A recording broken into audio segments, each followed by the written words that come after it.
Hey, can you hear me? Stay with me. Leave me. No, you're freezing. You're coming with me. No hospital, no police. Fine, but you're not dying here.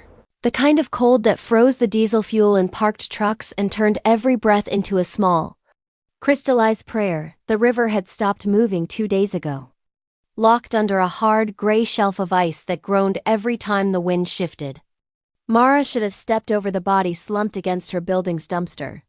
She had a 14-hour shift in 6 hours. A daughter with a babysitter who charged by the minute. And exactly 0 reasons to play hero on the south side of Pittsburgh at 2:47 in the morning.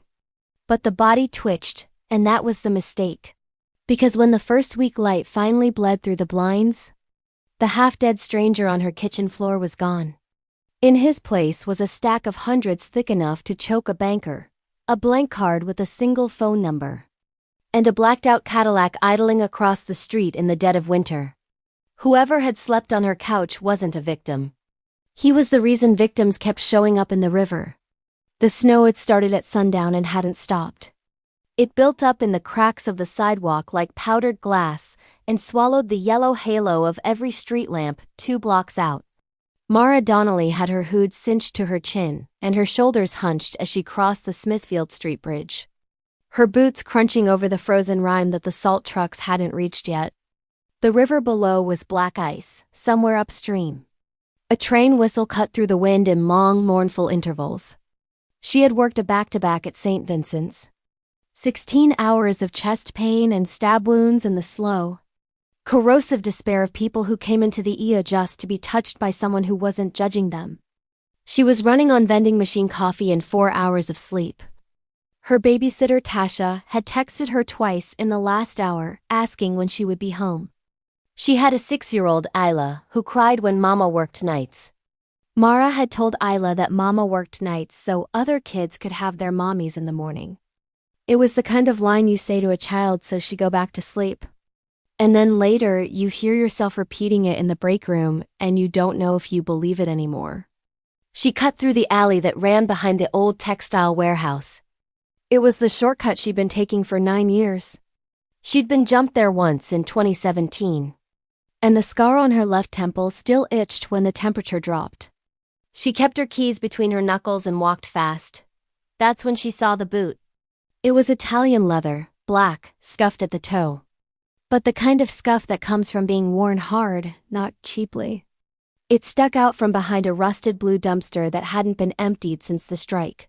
The rest of the leg disappeared into the shadows. Mara stopped, every rational cell in her brain. Every lesson the city had carved into her with a dull chisel told her to turn around. To walk 4 blocks to the all-night diner on Carson and wait for sunrise. To call the non-emergency line and let some tired dispatcher send a unit that would take 40 minutes to crawl over the bridges. You didn't investigate bodies in alleys on the south side. You didn't investigate anything, you moved. But the boot moved. A slow, shuddering exhale rose over the whistle of the wind. Wet labored wrong. Damn it, Mara whispered. She uncurled her fingers, shoved her keys back into her coat pocket, and walked toward the dumpster with the cautious, deliberate steps of someone who had seen what the inside of a human being looked like when the outside had failed. The man was half propped against the brick, his knees drawn up, his chin on his chest. He was wearing a heavy wool overcoat the color of wet asphalt, and his dark hair was plastered to his forehead in frozen spikes. He was big, not Jim big, heavy-boned, broad-shouldered. The kind of frame that doesn't come from vanity. His left side was darker than the rest of him. She crouched 2 feet away, sniffed, copper, salt, the metallic, half-rusted smell of fresh blood diluted by melting snow. She told herself to leave, to walk to her building, lock her own door, and dial 911. By the time anyone arrived, the cold would have finished the work the knife had started. He would be a line item in the morning paper. Just another body the river had spat back up, but she was a nurse. Worse. She was a nurse who remembered the phone call she'd gotten at 3 a.m. in 2014. The one that told her brother Eli had bled out alone on a sidewalk in Braddock because 3 different people had walked past him on their way home from the bar. She dropped to her knees in the slush, 2 fingers to the side of his neck. His skin was the temperature of raw meat left in a freezer. The pulse beneath it was there, but it was a hummingbird's pulse. Fast and fading, hypothermia and shock, both grinding him down at once. His head rolled to the side and she saw his face for the first time. Sharp cheekbones, a clean, hard jaw, a gash above his left eyebrow that wept dark. Sluggish blood, he was young, maybe early 30s. But his features were already set into something permanent. A stillness, as if his face had been built for delivering verdicts. "Okay, tough guy," Mara muttered. "You're not dying on my garbage." She grabbed him by the lapels of his coat and pulled. He was impossibly heavy, not just dead weight, but dense weight. The kind of mass that came from bone and muscle. Not fat. She slipped, caught herself on the dumpster, got her shoulder under his armpit, and started hauling him upright. He groaned. It was a sound from the bottom of a well. Somewhere between pain and pure animal protest, his eyes flickered open, just a sliver. The irises were so dark they were almost black, and they were completely unfocused. He stared past her at nothing. "Walk," she hissed. "You have to use your legs." He didn't understand her. But something deeper than language kicked in. His boots scraped the pavement. Together. Lurching like a 3-legged dog, they made it to the steel back door of her building. She got the door open with one hand, hip-checking it, dragging him through. The hallway smelled like stale carpet and a neighbor's marijuana. He collapsed immediately, taking her down with him. Her kneecaps cracked off the tile. No, not here, up. Come on, it took her 9 minutes to get him up 2 flights. By the time she got her door unlocked, she was drenched in sweat under her coat. Her lungs screaming. She half-carried, half-dropped him across the threshold of apartment 3C. Kicked the door shut with her heel, and threw the deadbolt. She dropped him on the kitchen floor. He lay there, motionless. A dark halo of water and blood was already spreading across the cheap vinyl tile she'd laid herself 4 years ago.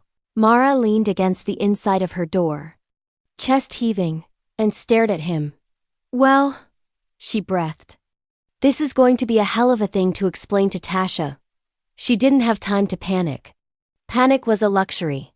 She stripped off her wet coat, kicked off her boots, and dropped beside him, wet clothes first. Hypothermia would kill him faster than blood loss. She rolled him onto his back, and his right hand came up. It clamped around her wrist with a force that made her bones creak. She froze. His eyes were open now. Fully open, they were flat, not panicked, not pleading. Just 2 dark holes that had looked at things she couldn't imagine and hadn't flinched. "No hospital," he said. His voice was a ruined whisper. "No cops. You're bleeding. No hospital." His grip tightened. The tendons in his forearms stood out like cables. Understand, it wasn't a request, it was a court order. Delivered from the floor of her kitchen by a man whose lips were blue. "Fine," Mara said, refusing to flinch. "No cops, no hospital. Now let go of me before I let you bleed out on my security deposit." He studied her face, a long calculating beat. He was searching for panic. He didn't find any. His hand dropped to the floor, and his eyes rolled back in his head. Mara rubbed her wrist. She didn't have a panic button or a trauma bay. She had a sewing kit and a stubborn streak. She ran to the bathroom, clean towel. Bottle of isopropyl alcohol from under the sink, a suture needle. Silk thread she kept for emergencies that didn't involve homicide. She had stitched bar fights in the back of ambulances.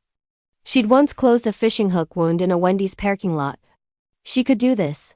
Back at his side, she cut his coat off with the kitchen shears. The wool was heavy and waterlogged and clung to him like a drowned thing.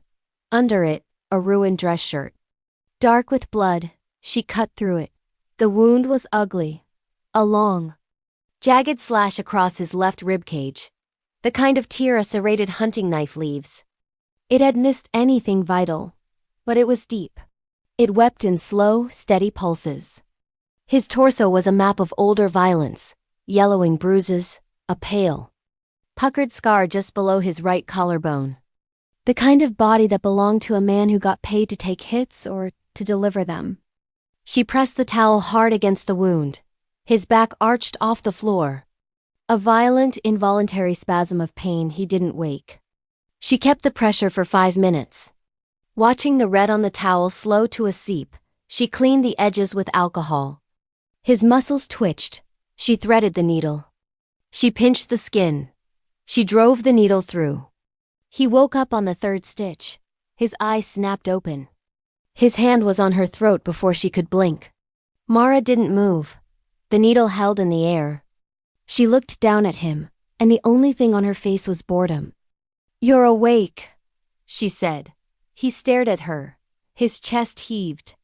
He took in the needle, the bloody towel, the yellow cabinets, the plastic sunflowers on the windowsill above the sink. He looked down at his own ribs. His fingers on her throat were loose enough to let her breathe. But the threat was the kind you didn't have to spell out.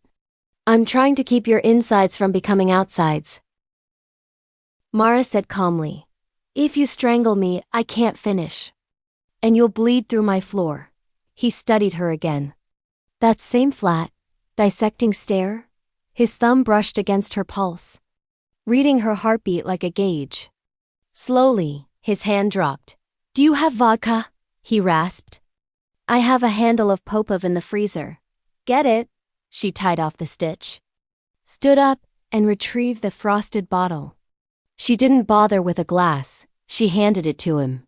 He unscrewed the cap with one hand and took a long, punishing pull that would have put a man twice his size under the table. He didn't wince. "Keep going," he ordered. Handing the bottle back, she knelt down. For the next 20 minutes. The only sounds in the apartment were the hiss of the radiator, the wind pushing at the window, and the small, wet pull of silk thread through skin. He didn't make another sound. Not a flinch, not a groan. He just watched the ceiling. His jaw clenched so tight she could see the muscles ticking. When she was done, she tied off the last knot, wiped away the excess blood with a corner of the towel, and taped a square of sterile gauze over the black, ugly ladder of stitches. "Done," she said, rocking back on her heels. He didn't say thank you. He shifted, propping himself up on one elbow with a grunt. He looked around her kitchen, the stack of overdue bills on the counter, the single armchair with the Afghan draped over it, the crayon drawing Isla had taped to the fridge. "You live here alone?" he asked. "None of your business." He looked back at her. Stripped of the blood and the sleet, he was striking. High cheekbones, a long, aristocratic nose, eyes the color of coffee grounds. But there was no warmth in him. He looked like a man who had been emptied out and refilled with something colder. "You shouldn't have brought me inside," he said. "Next time I find a man bleeding on my garbage, I'll leave him there. You were freezing to death. People die every day when you intervene. You make yourself a mark. I'm a nurse. It's what we do." He almost smiled. Not quite. Just a flicker at the corner of his mouth, like a match struck in a dark room. "You can take the couch," Mara said, standing and gathering the bloody towels. "I'm going to sleep if you steal my television. I'll track you down and rip those stitches out with my teeth." The television was a 12-year-old Panasonic with a cracked corner of the screen. It weighed more than a refrigerator. "Your television is safe," he said. She grabbed a worn quilt from the back of the armchair and tossed it at him. She walked into her bedroom, locked the door, and leaned against it. She knew the lock was a soft piece of plastic. If he wanted in, he'd be in. But she was too tired to care. She sat on the edge of the bed in her scrubs, fully expecting to lie awake listening for footsteps. She was asleep in 4 minutes. She woke to pale, watery light cutting through the blinds. Her mouth tasted like old pennies. For a disoriented second, she thought the previous night had been a fever dream brought on by too much coffee and not enough sleep. Then she saw the dark stain on the kitchen tile from the doorway. She sat up. Her heart climbed into her throat. She listened. No breathing, no shifting weight, no hiss of the radiator. The heat had finally died. The apartment was cold. She slid off the bed, grabbed the heavy wooden handle of the mop from the hall closet, and opened her bedroom door. The apartment was empty, the quilt was folded perfectly, hospital corners, every edge crisp. The plastic bag of bloody clothes and the ruined coat were gone. The kitchen floor had been wiped down so thoroughly she could see her own reflection in the vinyl. Mara lowered the mop. There was a strange, hollow feeling under her ribs, not quite disappointment. Something closer to the realization that she had spent 6 hours tending to a ghost. She padded into the kitchen to start the coffee. Her hand stopped 3 inches from her favorite mug. On the counter, beside the stack of unpaid electric bills, was a banded stack of $100 bills. The paper band was plain white. The stack was at least an inch thick. maybe $15,000. Beneath the money was a small card. Cream-colored, heavy stock, 1 phone number. Embossed in black ink. Nothing else. Mara backed away from the counter. She didn't touch it. She knew what that kind of money looked like. She'd seen the bills in the evidence locker at St. Vincent's when cops brought in trauma patients with bullet holes and wallets full of hundreds. Men who left stacks of cash on kitchen counters in the South Side were not ordinary men. They were men who kept bank tellers on speed dial and gravediggers on a tighter schedule. She walked to the window. The storm had moved on. The street was buried under 3 inches of fresh, untouched snow, but parked directly across from her building, idling in the freezing morning air, was a long, black Cadillac Escalade with windows tinted so dark the driver was just a shadow. As she watched, the back window cracked an inch. A thin stream of cigarette smoke curled out into the frosty air. Whoever was inside wasn't moving. They were waiting. Mara yanked the blinds shut. She went to the kitchen counter, picked up her phone with hands that weren't quite steady, and opened the local news app. The top story was in bold red type. Bratva power struggle erupts in bloody night on the North Shore. Shootout leaves 7 dead. New Underboss presumed wounded or killed. She clicked the article. Her eyes scanned it quickly. A takeover attempt within the city's largest Russian organized crime syndicate. A meeting at a private dock. Gunfire. Betrayal. 7 bodies recovered from the river. The new head of the Karpov organization had been ambushed. Authorities had no confirmation of his whereabouts. She scrolled down. There was a file photo. Mara's hand tightened on the phone until the case creaked. It was him. The man from her kitchen floor. The hair was combed back. The jaw was clean-shaven. The suit was charcoal and bespoke. The gash above his eyebrow was missing.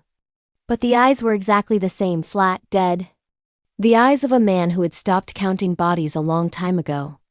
The caption read, Yulian Karpov, photographed in March. Presumed head of the Karpov organization. Mara set the phone down on the counter. She looked at the stack of hundreds. She looked at the cream-colored card. She looked at the dark stain on her kitchen floor that even a meticulous cleaning couldn't quite erase. She hadn't patched up a victim of city violence. She had stitched together the architect of it. She had handed him a bottle of cheap vodka and threatened him over a 12-year-old Panasonic. A sharp knock on her front door made her jump so hard she dropped the phone. She stared at the door. The deadbolt was thrown. The chain was on. Miss Donnelly. A voice called from the hallway. It was brisk, professional, and loud enough to carry through the wood. Detective Anders Crow, Pittsburgh PD, open up. Please. Mara looked at the money. She looked at the blank card. She was supposed to be invisible. She was supposed to be a nurse with overdue bills and a 6-year-old daughter who missed her. Instead, the city's newest apex predator had slept on her couch. And now the police were at her door. She scooped up the stack of bills and the card with hands that moved faster than her brain. She crossed the kitchen in 3 strides, popped the lid off the flour canister, and buried the cash and the card under 3 inches of bleached white powder. She snapped the lid shut, wiped her palms on her jeans, and took a slow, deliberate breath. She walked to the door. She undid the chain but left the deadbolt engaged, opening the door just 2 inches. Detective Anders Crow looked the way the South Side felt in February. Gray, tired, out of patience. He was in his late 40s. With a pitted, soft face and small, washed-out eyes that gave nothing away. He wore a wrinkled overcoat over a suit that had stopped being fashionable sometime during the Clinton administration. His gold shield hung on a chain around his neck. Resting against a tie that had given up, Mara Donnelly? He asked, "Yes, mind if I step in?" "Actually, I do mind. I worked a 16-hour trauma shift, detective. I've been asleep for 90 minutes, whatever this is." "It can happen in the hallway." Crow didn't push. He pulled a small notepad from his coat pocket. "Fair enough, we got an anonymous tip about an hour ago. Someone spotted a serious amount of blood in the alley behind your building. A trail of it leads right up to your back door." Mara kept her face completely still. She dug her fingernails into the meat of her palm. "I came through the front. Front door's been jimmied for 2 months, Crow noted. "The landlord is useless. That's why I lock my own door." Crow's eyes drifted past her into the 2-inch slice of her apartment. He sniffed. "Smells like iodine in there. I'm a nurse. I brought home a pair of scrubs that got soaked in chlorhexidine during a central line. They're sitting in my laundry basket." Crow chewed the inside of his cheek. He looked at her hands. She had scrubbed the blood from under her fingernails. But her knuckles were raw and red from the harsh soap. "You see anything when you came home last night? Anyone bleeding? Anyone hanging around?" "At 2:45 in the morning," Mara said, letting a sharp edge creep into her voice. "If I saw someone bleeding in that alley, detective, I would have walked past. I fix people when they're on my table at St. Vincent's. I don't go looking for them in the dark." It was the perfect lie because it was exactly what a tired, hardened city resident would say. Crow nodded slowly, accepting the cynical logic. He flipped his notebook shut. "Right, keep your chain on, Miss Donnelly. Word on the street is there was a major shakeup on the north side last night, a lot of lead flying. The new head of the Karpov family took a hit. Nobody knows if he's dead or hiding. If he's hiding, he's going to be looking for a hole to crawl into. Watch yourself." He turned and walked down the cabbage-scented hallway, his heavy shoes scuffing against the carpet. Mara shut the door. She threw the deadbolt. She slid down the wood until she sat on the floor with her knees drawn up. She looked at the flour canister on the counter. $12,000. A blank card. Yulian Karpov wasn't hiding in a hole. He was operating. He had left her a tip. He had walked out of her apartment with fresh stitches and a folded quilt. And he had a black Escalade parked across the street. Watching her window, she was no longer a good Samaritan. She was an accessory. And the wolves were already circling. Mara closed her eyes. The exhaustion hit her like a wave. She had another shift in 5 hours. The city didn't care if you were caught in a mob war. The rent was still due on the first ST. Vincent's emergency room was a fluorescent-lit trench. It was a Saturday night, which meant the triage board was a solid wall of red and yellow priority codes. Mara moved through the controlled chaos with the mechanical precision of someone who had done this so many times her body knew the choreography. She started in 4 on a college kid with alcohol poisoning. She cleaned and packed a knife wound on a woman who wouldn't make eye contact. She pushed 2 milligrams of lorazepam into the 4 of a man shaking so hard his teeth were cracking against each other. The blood, the screaming, the smell of bleach and sweat. It usually grounded her. Tonight it didn't. Every time the ambulance bay doors hissed open, her chest tightened. She expected to see a black Cadillac pull up. She expected to see men in heavy coats carrying a bleeding Yulian Karpov back to her, or worse. She expected Detective Crow to walk into the waiting room with a warrant and a smile. "Donnelly, you with us?" Charge Nurse Patel snapped, 2 fingers in front of her eyes. "Bed 6 needs a lumbar puncture tray." "Now, right, sorry." Mara grabbed the tray and pushed the gurney down the hall, forcing her mind back into the sterile reality of the hospital. By the time her shift ended at 2 a.m., she felt like a hollowed-out shell. She changed out of her scrubs in the locker room, threw her coat over her shoulders, and walked out the employee exit into the biting winter air.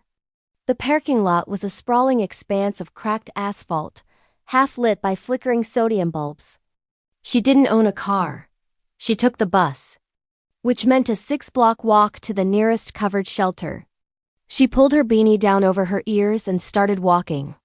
Her boots crunching on the frozen rime left over from the storm.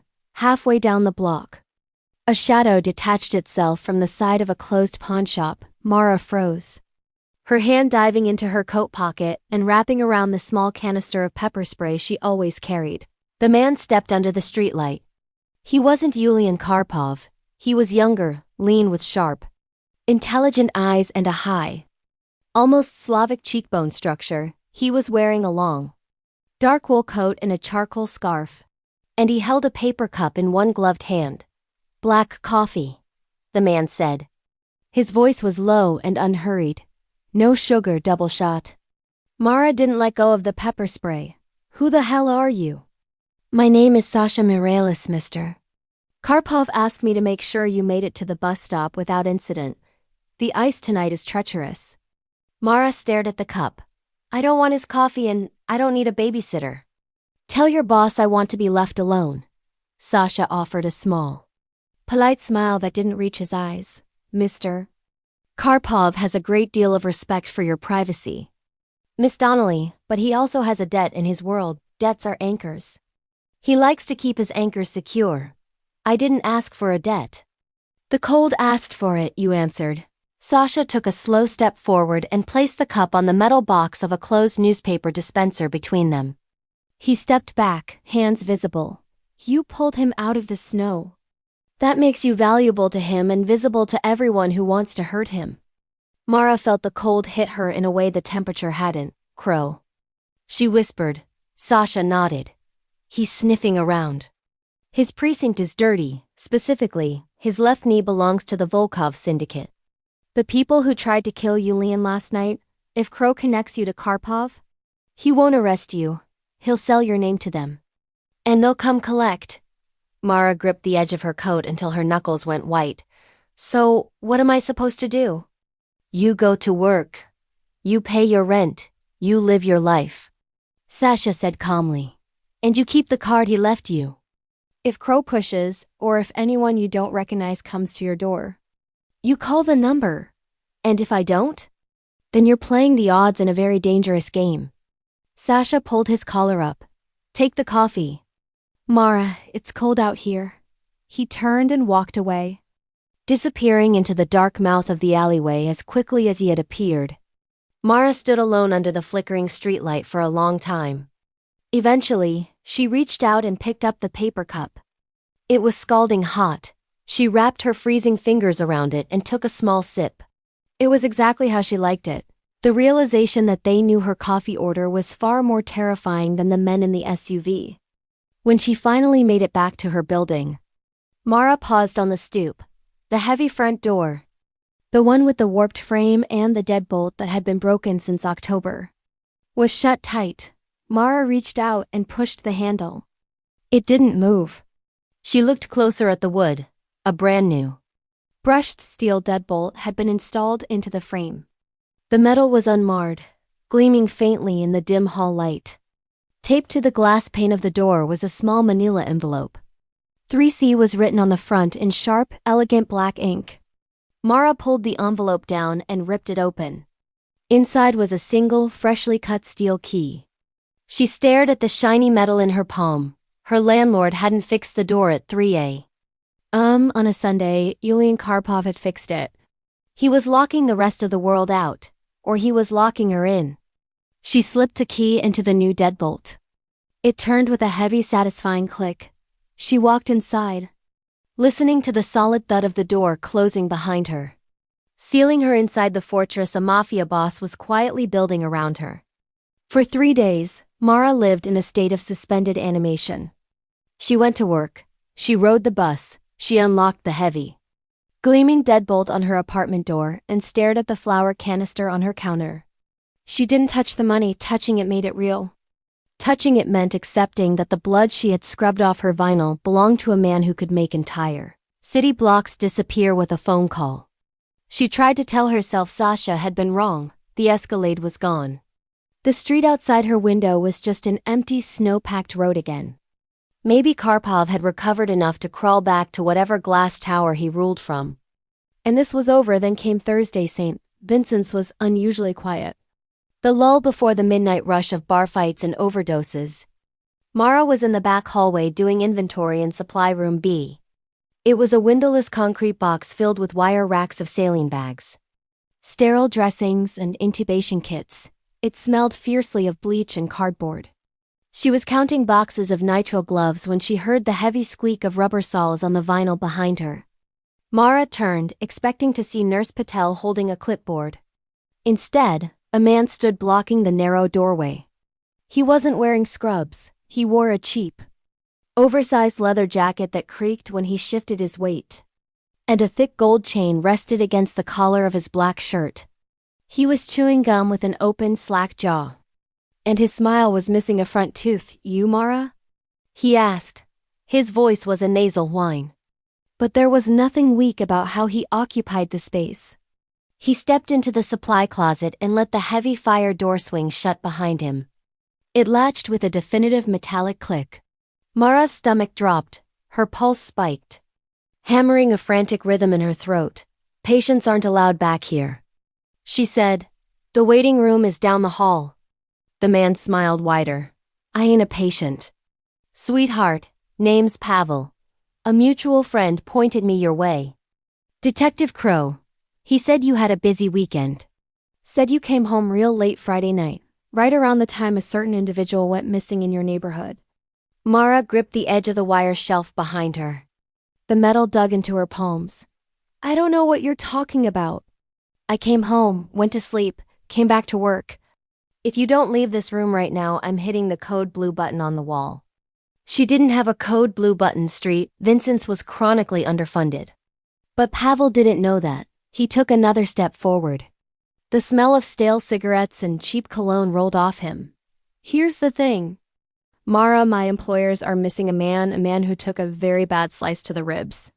He was bleeding like a stuck pig in the alley behind your building. Then poof, he vanishes. And you, a nurse who knows how to soap up a hole, happen to live right there. Now maybe you're just a good citizen who patched up a stray dog. Or maybe you know where that dog went to lick his wounds." He reached out, his thick, calloused hand wrapped around her upper arm. His grip was sudden and vicious, his fingers digging painfully into her bicep. Mara gasped, trying to jerk away. But he slammed her back against the metal rack. A box of syringes tumbled to the floor, scattering plastic across the concrete. "I don't know anything." Mara choked out. "Listen to me, you stupid woman," Pavel hissed, leaning in so close she could feel his hot, sour breath on her face. "Yulian Karpov is a dead man. Walking, the Volkov family is taking the city.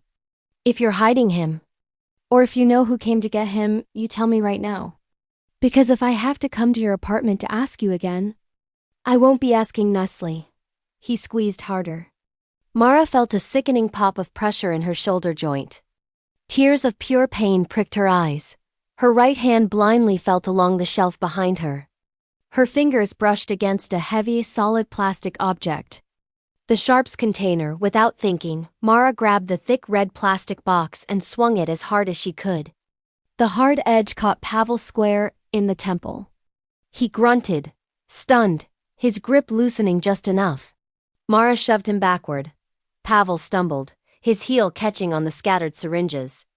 And he went down hard onto one knee. Mara didn't wait. She yanked the heavy fire door open and ran down the hallway, her boots pounding against the vinyl. She didn't look back. She pushed through the double doors of the employee locker room, nearly tearing them off the hinges, and slammed the door shut behind her. Throwing her weight against it, she stood there, chest heaving, listening for footsteps. Nothing. The hallway outside stayed quiet. Mara collapsed onto the wooden bench in front of her locker. Her left arm throbbed with a dull, sickening ache. She pulled up the sleeve of her scrub top. A dark, angry bruise in the shape of 4 thick fingers was already blooming on her pale skin. She was out of time. She was out of options. She wasn't just visible anymore. She was prey. With a shaking hand, Mara reached into her bag. She pulled out her phone and slipped the back of the case off. The cream-colored card fell into her lap. She stared at the 10 digits embossed in black ink. She had spent 3 days hating this piece of paper. Now it was the only rope she had left. She dialed the number. The line rang exactly once. Speak. The voice was a low, resonant baritone, gravel and iron, stripping away the sterile hospital noise around her like a blade through cloth. It was him. Mara closed her eyes, a shuddering breath escaping her lips. He found me. There was a fraction of a second of silence on the line. The temperature of the phone call seemed to drop 10 degrees, Mara. It wasn't a question, he remembered her voice. A man named Pavel. He cornered me in a supply closet. He works for the Volkov family. He said Crow sent him. He knows about the alley. He knows what I do. Are you hurt? Yulian's voice was completely devoid of panic. It was clinical. Terrifyingly calm. He grabbed me, she said, looking down at the purple finger marks on her arm. I hit him. I'm locked in the employee locker room. But I can't stay here. And I can't go home. Listen to me very carefully. The cadence of his voice was hypnotic, forcing her racing heart to match its steady rhythm. Do not go back to the emergency room. Do not speak to your charge nurse. Walk out the south exit by the loading dock. There is a blind spot in the security cameras by the commercial dumpsters. You have 4 minutes, go. The line went dead. Mara dropped the phone into her bag. She didn't bother changing out of her scrubs or grabbing her heavy coat. She slung her canvas tote over her shoulder and pushed open the locker room door. The hospital corridors were a blur. She kept her head down. Avoiding the gaze of an orderly pushing a laundry cart, she navigated the maze of back hallways. The smell of bleach giving way to the smell of exhaust and freezing rain as she pushed through the heavy metal doors of the south exit. The loading dock was dark, illuminated only by a single flickering yellow bulb. The wind howled off the concrete. Instantly biting through her thin cotton scrubs, she shivered violently.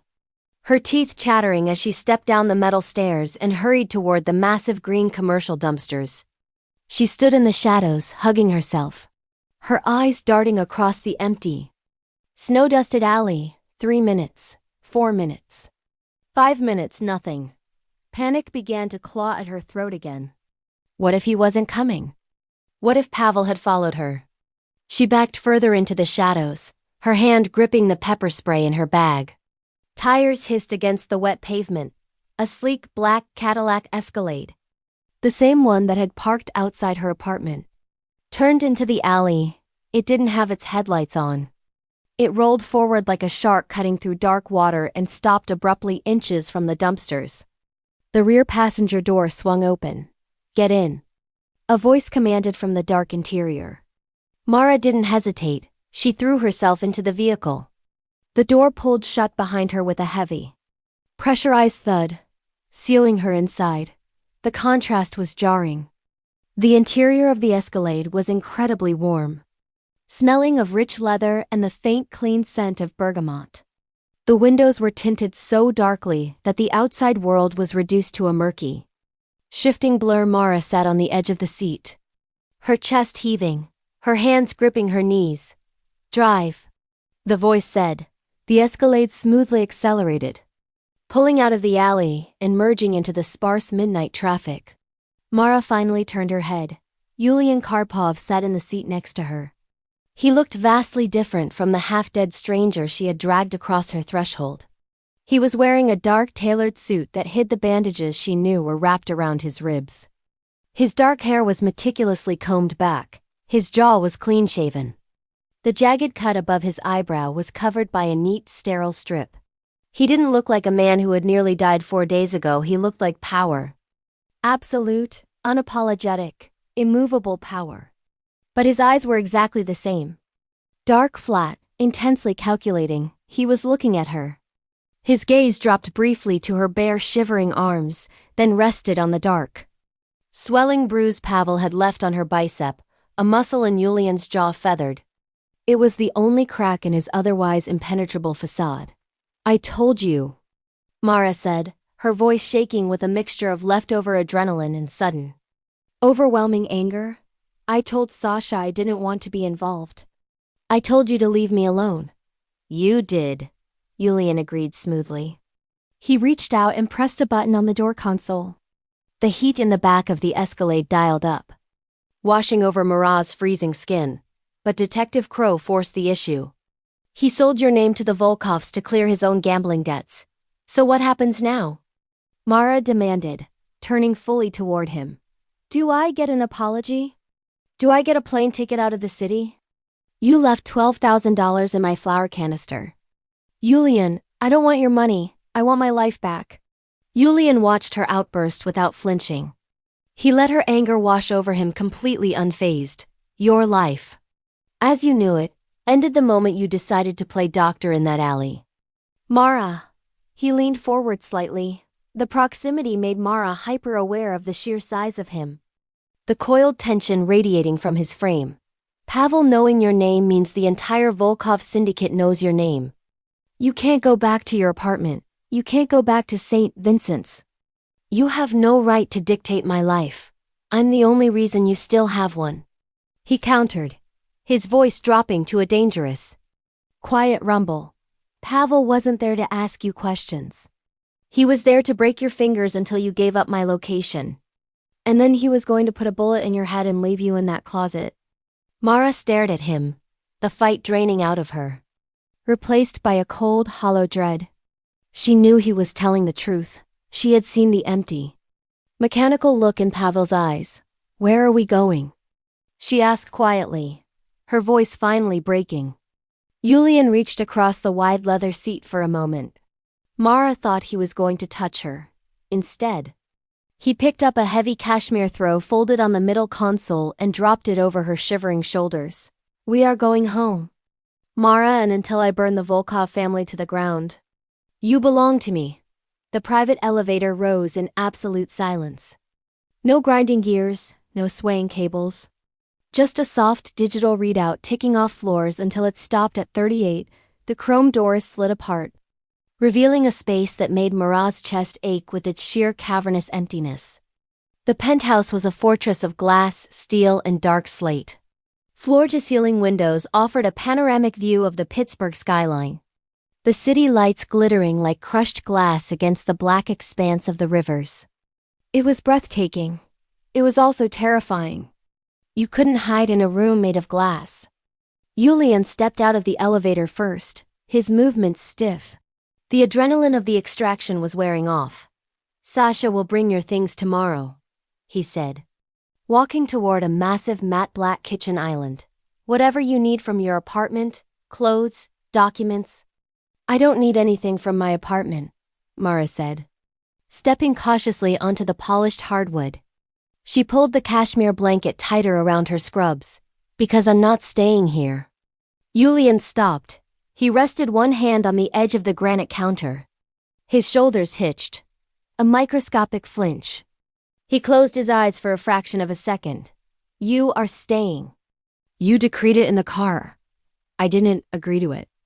Mara walked toward him, the fear receding, replaced by the familiar cold pragmatism she used to navigate 12-hour trauma shifts. I'm not a piece of property you can stash in a high-rise vault until the streets are clean.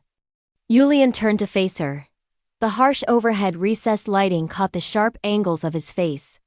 He looked paler than he had in the Escalade. He didn't argue. He just unbuttoned his suit jacket. He pulled it off, wincing as his left arm extended, and tossed the expensive wool over a leather bar stool. His crisp white dress shirt was soaked, a dark, blooming stain of fresh blood saturated the fabric over his left ribs, fretting steadily toward his waistband. Mara stopped walking.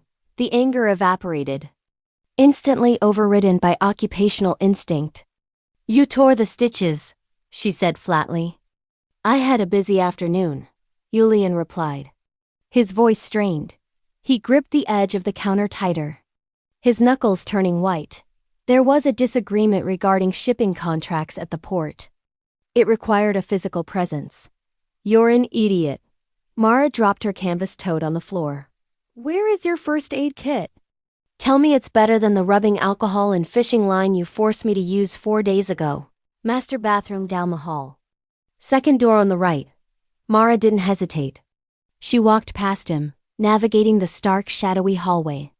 The bathroom was the size of her entire apartment, outfitted in floor-to-ceiling gray marble. She found the medical kit under the floating vanity. It wasn't a drugstore box. It was a fully stocked trauma bag, zip ties, hemostatic gauze. A surgical kit with curved needles and proper nylon suture thread.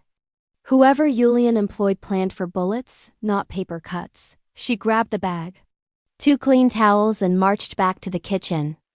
Yulian was sitting on one of the bar stools now, his head tipped back, breathing through his nose in slow, measured counts. He had managed to unbutton his ruined shirt, letting it hang open. "Take it off," Mara ordered, pulling a pair of black nitrile gloves from the trauma bag and snapping them onto her hands. Yulian opened his eyes, studying her face. He didn't see panic anymore. He saw the cold, detached focus of a woman in her element. He stripped the shirt off and let it drop to the floor. The makeshift bandages Mara had applied days ago were soaked through. The tape peeling away from his skin, she carefully peeled them back. 3 of the heavy silk stitches had snapped completely. The wound was raw, angry, and oozing steadily. "You didn't go to a doctor," she stated, reaching into the bag for the chlorhexidine. "I couldn't risk a paper trail. Not with the Volkovs paying off half the precinct. So you just taped yourself up and went to a shootout." Mara saturated a sterile pad with the brown antiseptic liquid. "Brace yourself. This is going to sting." She pressed the pad into the open cut. Yulian's breath hissed through his teeth, his jaw locking so tight the muscles ticked beneath his skin. But he didn't pull away. He remained perfectly still, surrendering completely to her hands. It was a bizarre dynamic. He was the most dangerous man in the city, capable of ordering executions with a single phone call. Yet sitting on his stool in his kitchen, he was entirely at her mercy. "Crow gave them my name," Mara said softly, working with quick, practiced efficiency. She loaded a curved surgical needle with proper medical-grade nylon thread. "What happens to him?" "Crow is a symptom," Yulian said, his voice a low, raspy rumble. He watched her hands move, his dark eyes tracking every stitch. "He's a degenerate gambler who owed the Volkovs $250,000. They offered to clear his debt if he found the man bleeding in the alley. So he looked." "You didn't answer my question." "Crow will no longer be a problem for you." Yulian said it in a terrifyingly neutral tone. "Sasha is finalizing the paperwork to have Crow's debts transferred to my ledger. By tomorrow morning, the detective will realize he owes his badge, his pension, and his kneecaps to me. He will never look in your direction again." Mara swallowed hard. She tied off the second stitch and Pavel. Yulian's expression shifted. The neutrality vanished, replaced by a cold, hollow darkness that made the hair on Mara's arms stand up. It was the same look he had given her from the floor of her kitchen when his hand had been around her throat. "Pavel touched you," Yulian said quietly. "He grabbed my arm. He put his hands on what belongs to me. I don't belong to you," Mara snapped, tying the final knot with aggressive force. She clipped the ends of the thread and taped a thick, sterile dressing over the closed wound. "I patched you up. I saved your life. That makes us even. It doesn't make me your property." Yulian looked down at the fresh, neat bandage. Then he looked up.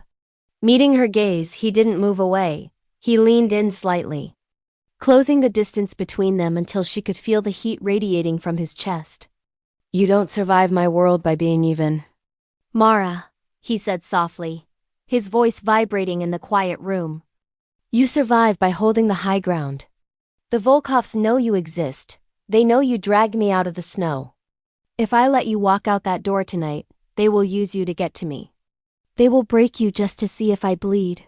Mara stripped off the bloody gloves, her hands shaking slightly. She hated that he was right. She hated the cold, undeniable logic of his violence.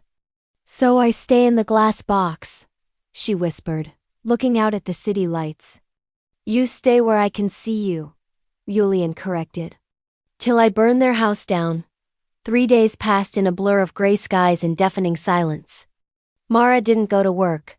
Sasha brought her a burner phone and a duffel bag containing her clothes. her toothbrush, the worn paperback novel she had left on her nightstand. He also brought the flour canister. When Mara opened it, the $12,000 was exactly where she had left it. Julian was a ghost. He left the penthouse before the sun came up and returned long after she had fallen asleep in the sprawling guest bedroom. When she did see him, he was on the phone. His voice a low, urgent murmur, speaking in rapid Russian. Directing a war she couldn't see, she watched the local news.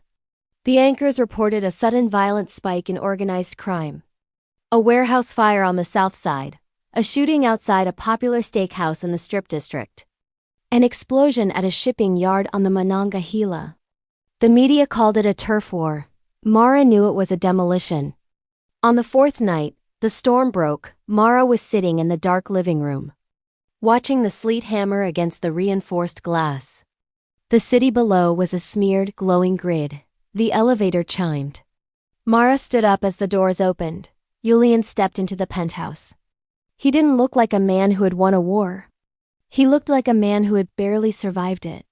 His dark overcoat was soaked through with freezing rain. He had a split lip, a dark bruise swelling along his cheekbone. And his knuckles were split and bleeding. The air around him smelled of ozone, wet asphalt, and the sharp metallic tang of cordite.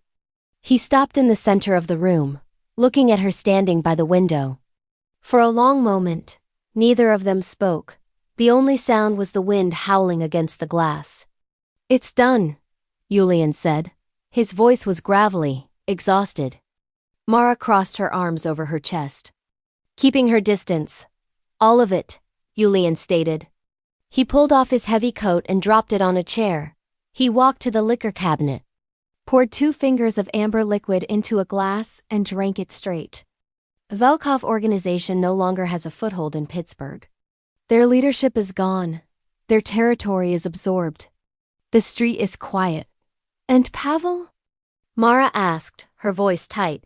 Julian set the glass down with a soft clink. He looked at her, his dark eyes unreadable. "Pavel is at the bottom of the river. He won't be grabbing anyone in a supply closet ever again." Mara's stomach twisted. It wasn't revulsion exactly, it was a heavy cold acceptance. This was the reality of the man standing in front of her. He didn't call the police, he didn't file reports. He removed the threat permanently. "Sasha is downstairs," Julian continued, turning to fully face her. "He has an envelope for you. It contains a new passport, a new social security number, and the deed to a property in the Adirondacks. It's quiet there, safe. You can leave tonight.